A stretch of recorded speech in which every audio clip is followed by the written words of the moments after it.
बोलती दीवार।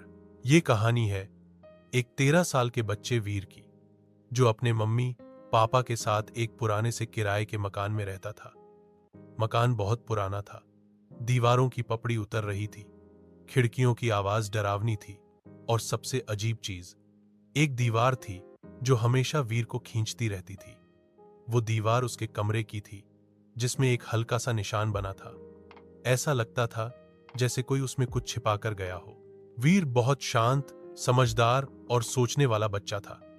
उसके पास खेलने के लिए महंगे खिलौने नहीं थे, लेकिन उसकी कल्पना की दुनिया बहुत बड़ी थी। जब भी वो अकेला होता, उस दीवार को निहारता और सोचता, क्या इसमें कुछ रहस्य है।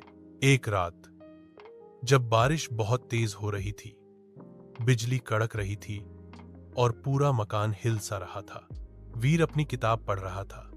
तभी उसे दीवार से धीमी आवाज आई, जैसे कोई फुसफुसा रहा हो। पहले उसे लगा कि वह भ्रम है, लेकिन फिर वही आवाज बार बार आने लगी। उसने कान लगाया और सुना, सुनो वीर, मुझे छुड़ाओ। वीर डर गया, लेकिन जिज्ञासा ज्यादा थी। उसने दीवार को ध्यान से देखा और वहां हल्का सा दबाव डाला।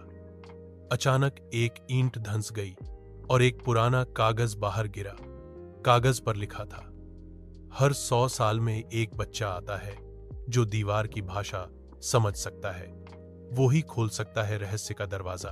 वीर अब समझ चुका था, ये कोई आम दीवार नहीं, एक बोलती दीवार थी, और वो बच्चा वही था। अगले कुछ दिनों तक वीर रोज दीवार के सामने बैठता और दीवार उससे बात करती। वो वीर को कहानियां सुनाती, पुराने जमाने की, उस मकान में रहने वाले लोगों की, उन बच्चों की जिनके सपनों को किसी ने कुचल दिया। वो कहती, इन कहानियों को जिंदा करो, इन्हें खत्म मत होने दो। वीर ने तय किया कि वह इन कहानियों को दुनिया तक पहुंचाएगा।